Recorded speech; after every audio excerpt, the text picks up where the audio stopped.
Dios les bendiga, bienvenido a la Biblia en un año, día número 258. Estamos en el libro de los Salmos y vamos a estar considerando los Salmos 106, 107 y 108. El Salmo 106 es el último salmo del cuarto himnario en el libro de los Salmos. El salmo es un salmo histórico y aunque no se nos indica el autor, muchos piensan que haya sido David, aunque detalles en los postreros versos parecen indicar que pudiera ser mucho más tarde su escritura, hasta durante el cautiverio.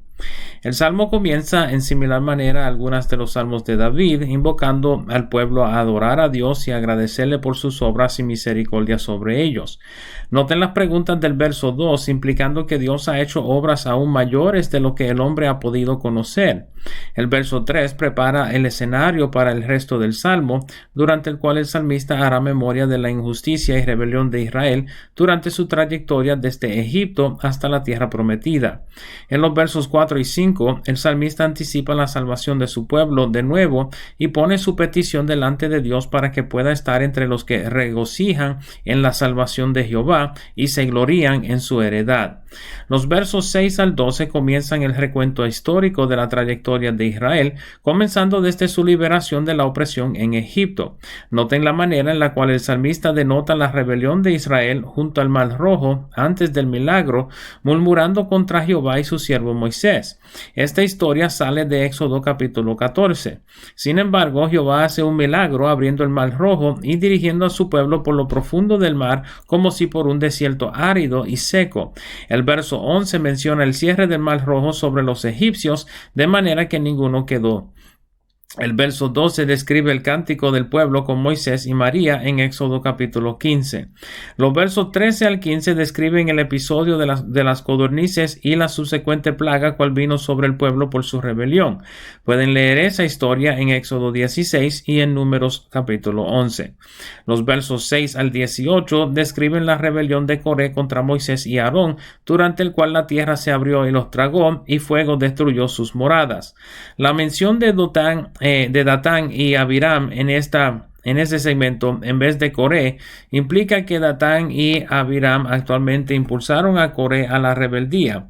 En la tradición hebrea, Datán y Abiram, quienes eran hermanos, son implicados como los dos hermanos hebreos quienes estuvieron argumentando el día luego de que Moisés había matado al egipcio y haberlo sepultado en secreto.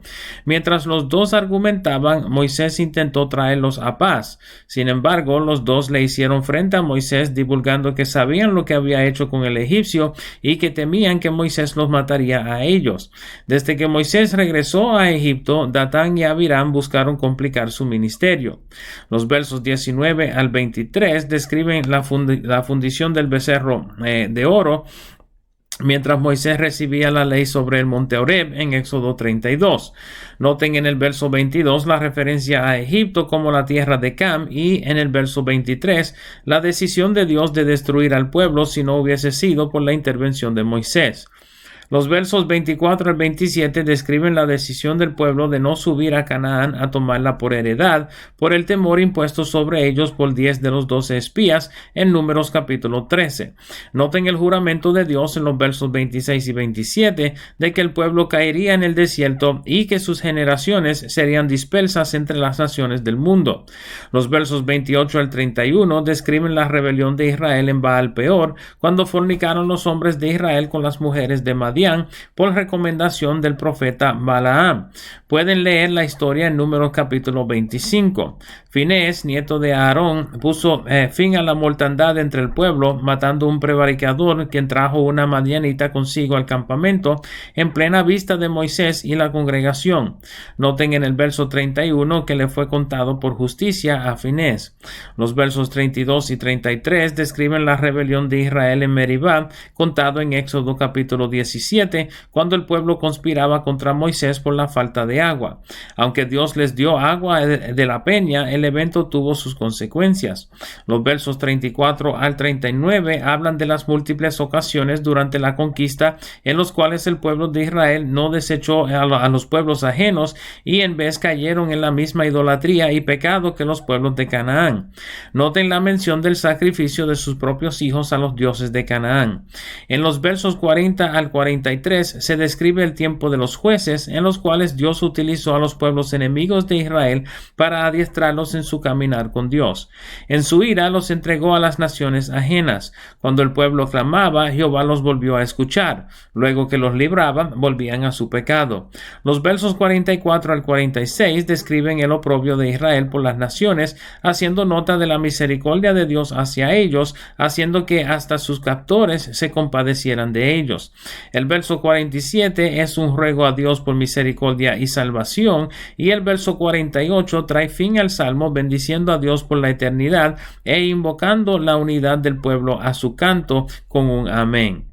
El Salmo 107 abre entonces el quinto y último himnario del libro de los Salmos. El Salmo trata de la ayuda de Dios en tiempos de angustia y adversidad.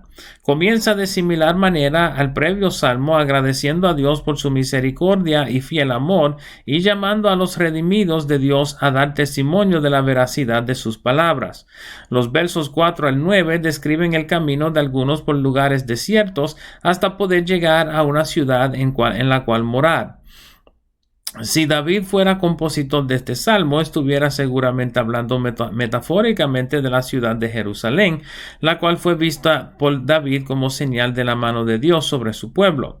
En este salmo, el hallazgo de la ciudad implica rescate, provisión y seguridad para quienes atravesaban camino peligroso. En algunas maneras, esta porción pudiera ser una referencia al tiempo de los patriarcas. Los versos 10 al 16 hablan de individuos oprimidos con grillos y en cárceles hasta pensar que morirían en su aflicción. Deben notar cómo el salmista describe esta situación de opresión como resultado de la rebeldía del pueblo de Dios a su palabra, por lo cual Dios permitió que fueran oprimidos como para llamar su atención.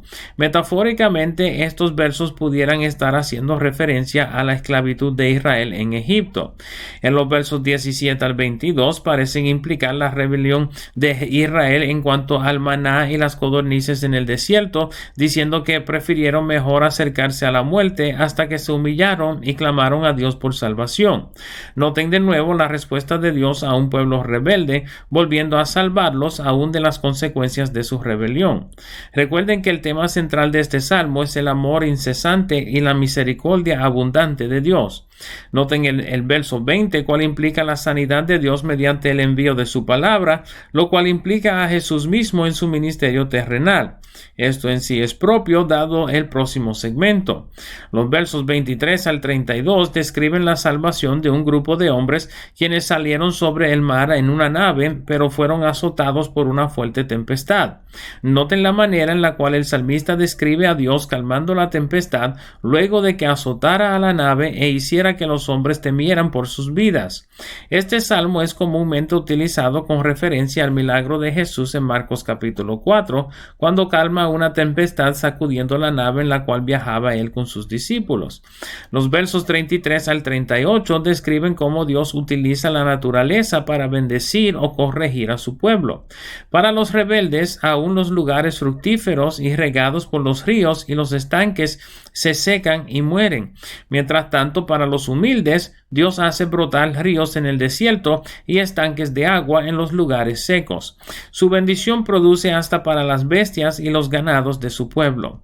Los versos 39 al 42 describen la mano de Dios liberando a su pueblo de la opresión, trayendo juicio sobre los gobernantes de la tierra y exaltando a su pueblo Israel. El salmo termina en el verso 43 con una amonestación a los sabios de oír las palabras de este cántico y considerar cuán verdaderamente sublime ha sido y es la misericordia y el amor de Dios. El Salmo 108 es un salmo de David para llamar la atención de su pueblo a la fidelidad de Jehová y el servicio al único Dios verdadero, quien le pudiera ayudar en sus múltiples conflictos en diversas partes del reino. Noten su compromiso personal a la adoración a Dios en los versos 3 y 4. En los versos 5 y 6 clama por la salvación de su pueblo, pero no sin antes explicar que tal salvación serviría como señal a las naciones de la gloria exaltada de Jehová. En los versos 7 al 9, David menciona las promesas de Dios con respecto a diversas partes problemáticas del reino. El verso 7 menciona a Siquem y el valle de Sucot, ambos lugares por donde Jacob pasó luego de cruzar el Jordán hasta Canaán. En estos lugares Dios prometió entregarles la tierra a sus generaciones por heredad. Siquem era también el lugar en donde Abraham recibió la promesa de Dios en Génesis capítulo 12. En Josué capítulo 24, Josué reúne el pueblo en Siquem para llamarlos a la firmeza en su servicio a Dios. Manasés en ambos lados del río y Efraín formaban la defensa norteña de Israel, mientras que el gobierno de David reinaba desde Judá. Recordarán que David tuvo problemas con los de Efraín y Manasés al principio de su reino, pero luego afirmó su reino hasta las regiones más norteñas del país. Galaad fue problemático desde los días de Saúl, pero eventualmente fue liberada y recogido por Israel. Moab, Edom y Filistea eran regiones al sur de Israel. Recordarán que los moabitas eran descendientes de Lot, mientras que los edomitas eran descendencia de Esaú. Los filisteos habitaban la región también y son conocidos por su paladín Goliat, a quien David venció en el 1 de Samuel 17. En los versos 10 al 13, David lamenta su aparente fracaso contra Edom, diciendo que Jehová ya no salía con sus ejércitos. La implicación es que David anhelaba afirmar el reino, derrotando a Edom, pero por algún motivo apercibía que Jehová ya no lo acompañaba en batalla.